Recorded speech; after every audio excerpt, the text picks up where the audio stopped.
Gli anni '70 sono stati un momento fondamentale per le donne perché hanno iniziato a riflettere sul loro ruolo nella società e la moda era molto legata perché le donne iniziano a usare la moda per esprimere loro stesse, la loro individualità, il loro ruolo, un ruolo estremamente sfaccettato. Look at them now.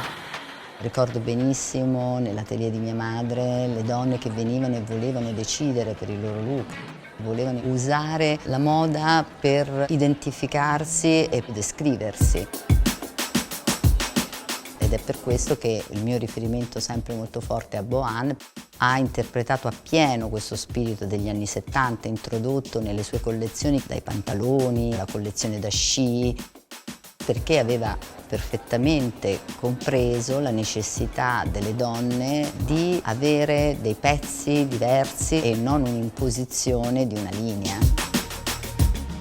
Per cui mi piace molto lavorare con elementi iconici quali possono essere i check, i pois, che così fanno parte della storia di Dior, ma interpretarli con una visione più contemporanea di industrial design.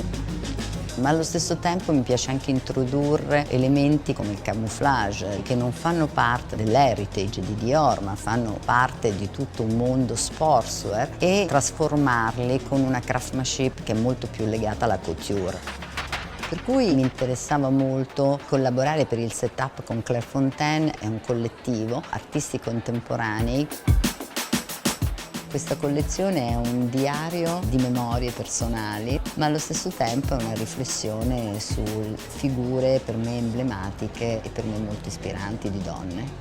Pensare non solo alle donne come artiste, ma alle donne che hanno supportato le donne artiste. In particolar modo la Galleria d'Arte Moderna in Roma, perché ha avuto un'importante figura come Palma Bucarelli, che è stata la sua direttrice per lunghissimi anni e che ha anticipato i tempi, non solo nel suo lavoro, ma neanche nel suo stile di vita. Era una donna estremamente indipendente e anche molto legata alla moda. Aveva dei look completamente innovativi negli anni '70, era una donna estremamente emancipata.